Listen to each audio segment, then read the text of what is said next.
오늘 본문을 통해서 우리가 함께 나누고자 하는 말씀의 제목은 영광의 사역자, 사명자입니다. 사람은 자신이 중요하게 생각하는 것을 많이 생각하면서 살아갑니다. 무엇인가 원하는 것이 있으면 그것을 계속 생각하게 될 것이고, 또 무엇인가 바라는 것이 있으면 그것을 자꾸만 바라보게 될 것입니다. 또한 중요한 일을 맡았다면 그것을 어떻게 이루고 진행해야 할지에 대해서 늘 고민을 합니다. 그렇다면 우리는 요즘 무엇을 생각하면서 무엇을 바라보고 계십니까?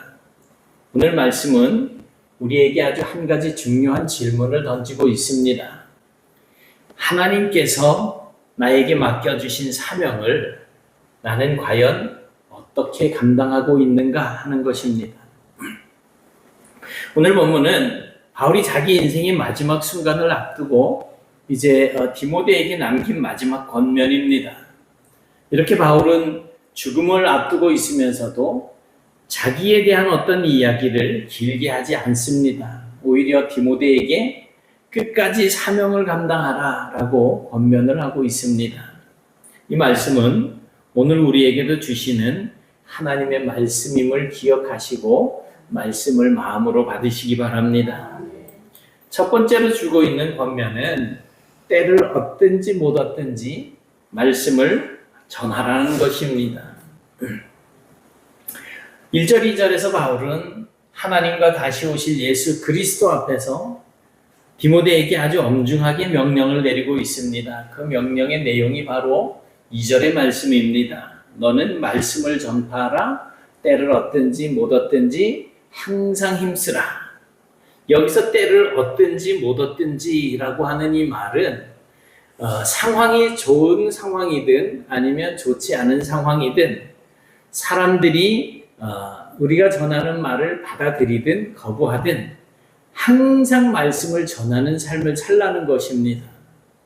왜냐하면 말씀을 전하는 일은 우리의 어떤 기분이나 상황에 따라서 선택해서 해야 할 일이 아니고 하나님께서 우리에게 전하라고 맡기신 사명이기 때문에 이 사명을 감당하는 마음으로 해야지 내 기분에 따라서 내 생각대로 해서는 안 된다는 것입니다. 어떤 분들은 말씀을 전하는 거는 그냥 목사님만 하면 되는 거지 라고 그렇게 말들을 합니다. 그러나 그렇지 않습니다.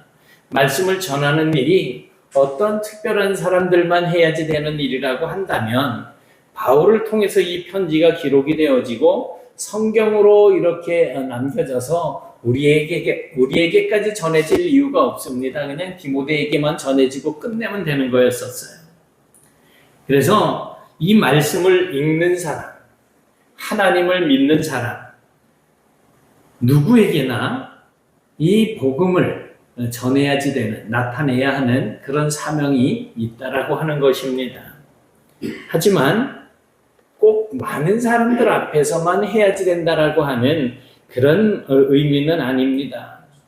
우리가 살아가는 자리에서 하나님의 말씀을 따라서 살아가고 또 기회가 있을 때 복음을 전하고 어려운 가운데에서도 하나님을 의지하는 모습을 보여주는 것이 역시 우리가 말씀을 전하는 그런 삶이기도 한 것입니다.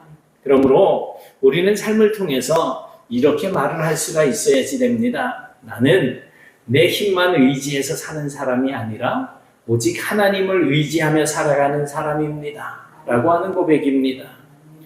때를 얻든지 못 얻든지라고 하는 이 말은 좋은 때, 적절한 때, 그런 때를 말하기도 하고 또 다른 하나는 좋지 않은 때, 적절하지 않은 때를 이야기합니다. 바울은 이 두 단어를 함께 사용해서 좋은 상황에서나 좋지 않은 상황에서라도 항상 말씀을 전하라 라고 강조하고 있는 것입니다. 그러므로 말씀을 맡은 우리 사명자들은 어떤 상황을 보고 움직이는 사람이 아니라 하나님께서 우리에게 맡겨주신 그 사명을 보고 움직이는 사람들입니다. 사람들이 그래서 우리가 말씀을 전할 때 잘 받아들일 때만 전하는 것이 아니라 받아들이지 않을 때도 말씀을 붙들고 전해야지 된다는 것입니다. 말뿐만 아니라 표정, 우리의 행동 하나하나까지 복음을 전하는 그런 도구라고 하는 사실을 기억하시기 바랍니다. 두 번째로는 사람들이 거부를 해도 말씀을 포기하지 말라는 거예요. 요즘 이단들 얼마나 열심으로 그냥 말씀을 전하는 그런 삶을 살고 있습니까? 지지난주에 어떤 여자가 찾아와서 저한테 저 신천지에서 나왔는데요 이러더라고요. 근데 처음에 물을 때 뭐라고 묻느냐면 목사님이세요? 이렇게 물어요. 예, 그랬더니 저 신천지에서 나왔는데 그래 제가 인상을 빡 쓰면서 좋은 말로 할 때 가세요. 그랬더니 표정이 이렇게 다 굳었어요. 그러더니 가더라고요. 그 사람들은 목사든 아니든 뭐 그냥 어쨌든 사람들 만나면 만나는 사람들마다 자기들의 그 진리라고 생각하는 그런 것들을 전하는데 우리는 올바른 길을 걷고 있다라고 생각을 하면서도 그 올바른 길을 다른 사람들에게 알려줄 생각을 하지 않는 것 같아요.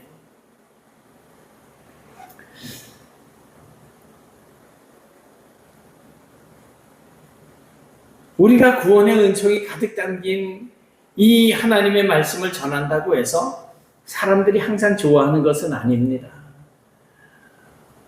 어제 새벽에 배드민턴을 이래 치는데 거기 이제 그 회원들이 목사님 내일도 꼭 나오세요 그러더라고요.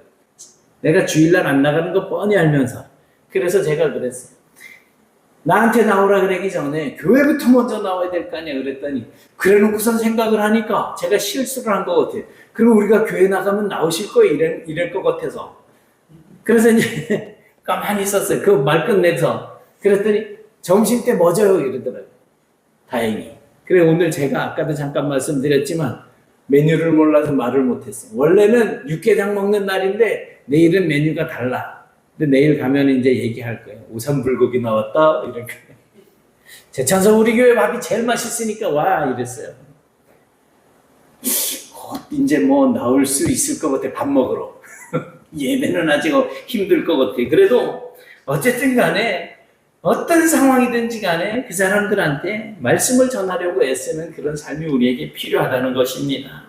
3절과 4절 말씀을 보면 사람들이 바른 교훈을 받지 않고 자기의 욕심에 맞는 말만 들으려고 한다는 거예요. 그리고 진리에서 돌이켜서 허탄한 이야기를 따르게 될 것이라고 이렇게 말씀을 하고 있습니다. 쉽게 말하면 사람들이 진리보다는 자기 귀에 듣기 좋은 그냥 달콤한 그런 이야기를 좋아하게 된다는 겁니다. 이것은 그때 당시의 사람들만의 이야기가 아니에요. 요즘도 어느 교회 가니까 목사님 말씀 좋더라 해가지고선 말씀 따라 움직이는 사람들이 참 많아요. 특히 서울 같은데 대형 교회는 뭐 수백 명씩 이래 빠져나가도 표시가 잘 안 나. 근데 사랑의 교회에 있던 사람이 왕성교회가 있고 왕성교회가 있던 사람이 영락교회가 있고 막 이런 거예요. 자기들 입맛에 맞는 이야기를 들으러 다니는 거예요. 자기한테 불편한 어떤 이야기가 말씀이 이렇게 선포가 되어지면 그냥 속에서 이제 거부 반응이 일어나고 어쩌 저게 내가 지난주에 한 일을 어떻게 알고 있지? 이런 표정들로 그 말씀을 그냥 듣고 있는 거예요. 그래서 회개하라라고 하는 이런 말씀보다는 비록 그래도 괜찮아 라고 하는 그런 이야기를 듣고 싶어 하는 거죠. 나를 내려놓으라고 하는 그런 말씀보다 내가 세운 뜻을 이루라라고 하는 말을 더 좋아합니다. 그런데 내가 세운 뜻을 내가 목적한 그것을 이루기 위해서는 뭐 주의를 어기는 것도 상관없다라는 그런 이야기를 듣기를 더 좋아하는 거예요. 그러나 5절에서 바울은 이렇게 말을 합니다. 그러나 너는 모든 일에 신중하여 고난을 받으며 전도자의 일을 하며 내 직무를 다하라. 여기서 중요한 거는 빨간 글씨예요. 그러나 너는 이라는 말입니다. 다른 사람들이 어떻게 하든지 간에 그러나 너는 세상이 어떻게 변하든지 간에 그러나 너는 변하지 말라는 거예요. 다른 사람들이 진리를 다 떠나더라도 그러나 너는 믿음을 지키고 있으라는 것입니다. 그래도 신앙생활을 하다 보면 낙심할 때가 있습니다. 말씀대로 살아도 상황이 좋지 않습니다. 기도해도 응답이 잘 내려오지 않는 것 같습니다. 사람들이 우리가 믿음 생활하는 나의 믿음을 이해해 주지 못할 때도 많이 있습니다. 그러나 그렇더라도 포기하지 말라는 거예요. 결과가 보이지 않는다고 해서 우리에게 맡겨주신 이 사명을 포기해서는 안 됩니다. 우리가 해야 할 일은 말씀의 씨앗을 뿌리는 거예요. 내가 비록 말씀을 전하고 어떤 사람을 전도하려고 애를 썼지만 저 사람이 교회를 안 나와. 그래도 우리는 그 일을 계속 해야 되는 게 씨를 뿌리는 일이죠. 결국 열매를 맺게 하시는 분은 하나님이신 것입니다. 그러므로 오늘도 우리는 기도하고 오늘도 말씀을 붙들고 오늘도 살아나고 오늘도 기회가 있을 때 복음을 전해야지 되는 겁니다. 사람들의 반응보다 하나님의 명령을 바라보는 것, 그것이 바로 사명자의 모습인 것입니다. 세 번째로 마지막까지 믿음을 지키면서 사명을 다하라는 겁니다. 6절에서 바울은 자신의 마지막이 가까웠다라고 이야기를 해요. 여기 마지막이 가까웠다라는 말은 없는데 전제와 같이 내가 벌써 부어지고 나의 떠날 시각이 가까웠다. 내가 있는 여기 청전동에서 저쪽 고암동 쪽으로 이렇게 빨리 떠날 때가 가까웠다는 이야기가 아니에요. 전제라고 하는 것은 포도주와 같은 액체를 제단에다가 부어서 드리는 제사를 이야기하는 겁니다. 그러니 이 말씀은 자신의 삶이 이제 마지막 한 방울까지 부어지고 있다라고 하는 고백입니다. 그러므로 바울에게 있어서 죽음은 단순한 끝이 아니라 하나님께 자신의 삶을 온전히 마지막까지 드리는 마지막 순간이라고 하는 것을 이야기하는 것입니다. 그리고 7절에서 바울은 이렇게 죽음을 앞둔 상황에서 자신의 인생을 돌아보면서 뭐라고 이야기합니까? 나는 선한 싸움을 싸우고 나의 달려갈 길을 마치고 믿음을 지켰다. 바울은 자기의 인생을 세 가지로 정리를 하고 있습니다. 선한 싸움을 싸웠다는 거예요. 그리고 달려갈 길을 마쳤다는 거예요. 그리고 믿음을 지켰다는 겁니다. 얼마나 귀한 고백입니까? 바울은 자신의 성공이나 자신이 이루어왔던 어떤 업적들을 자랑하지 않았습니다. 오히려 마지막에 남겨지는 가장 중요한 것은 믿음이라고 고백을 하고 있는 것입니다. 우리도 우리의 삶을 돌아볼 필요가 있습니다. 나는 지금 무엇을 위해서 살아가고 있는가? 내가 가장 중요하게 생각하고 있는 것이 과연 무엇인가? 생각을 해볼 필요가 있습니다. 그리고 하나님께서 내게 맡겨주신 사명을 내가 얼마나 소중하게 여기고 있는가 하는 겁니다. 우리의 인생에서 많은 것을 이루는 것도 중요합니다. 하지만 더 중요한 것은 우리에게 주신 이 믿음을 끝까지 지키는 것입니다. 때로는 지치기도 할 거예요. 그리고 실망하기도 하고 넘어지기도 합니다. 그러나 다시 일어나야 합니다. 왜냐하면 우리에게는 아직도 달려가야 할 길이 남아있기 때문입니다. 사명자는 하나님께서 어떤 사람에게 하나님의 일을 맡기셨을 때 그 사람이 완전하기 때문에 맡겨주시는 것이 아닙니다. 그 사람이 넘어져도 다시 일어나고 힘들어도 다시 하나님을 바라보고 마지막까지 믿음을 붙드는 그런 사람에게 하나님께서 사명을 맡기시는 거예요. 이 사실을 우리가 반드시 기억하시고 믿음으로 하나님께서 나를 세워주셨구나 하는 사실을 기억하면서 살아가시기 바랍니다. 이제 8절에 보니까 바울은 마지막으로 아주 놀라운 소망을 말합니다. 이제 후로는 나를 위하여 의의 면류관이 예비되었으므로 바울은 이제 자신의 인생의 마지막을 두려움으로 바라보지 않습니다. 사실 우리가 살면서 죽음이라는 것을 이래 생각하면 많은 두려운 생각들이 날 겁니다. 내가 이 아까운 세상, 이 좋은 세상 빨리 가야 되나 이런 생각도 들 것이고 내 토끼 같은 마누라, 토끼 같은 마누라에 뭐예요? 여우 같은 마누라? 곰 같은 마누라인가? 여우 같은 마누라? 여우 같은 마누라, 토끼 같은 자식들을 놓고 내가 어떻게 먼저 눈을 감을 수 있을까? 뭐 이런 생각들을 하다 보면 죽는 게 싫어지고 두려울 수도 있어요. 그런데 바울은 왜 자기가 이제 죽음의 마지막 순간을 바라볼 때에 두려움만으로 바라보지 않았습니다.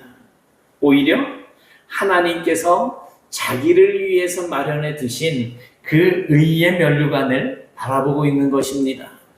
그런데 그 면류관은 바울에게만 주어지는 것이 아니라는 겁니다. 뭐라고 말씀을 합니까? 주의 나타나심을 사모하는 모든 자에게 도니라. 이 의의 면류관은 어떤 사람에게 주어진다고요? 모든 사람들에게. 어떤 사람들에게? 주의 나타나심을 사모하는 사람들.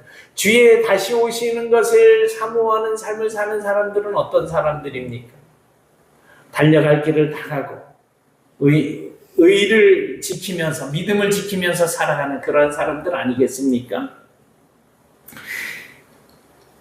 주님을 기다리고 주님의 다시 오심을 소망하고 또 끝까지 믿음을 지키는 사람들에게 주어지는 약속이 뭐예요?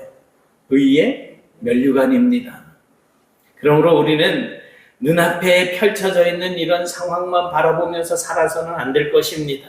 눈앞에 상황이 어렵다고 낙심하지 마십시오. 사람들 반응 때문에 흔들리지 마십시오.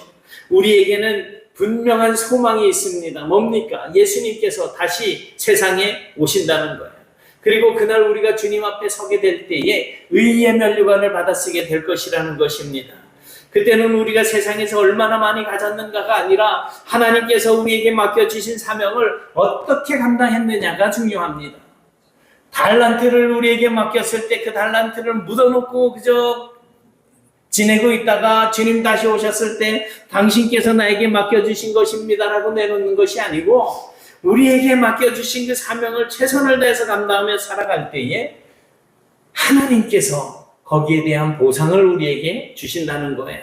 여러분, 오늘 말씀은 우리에게 세 가지를 가르쳐주고 있습니다.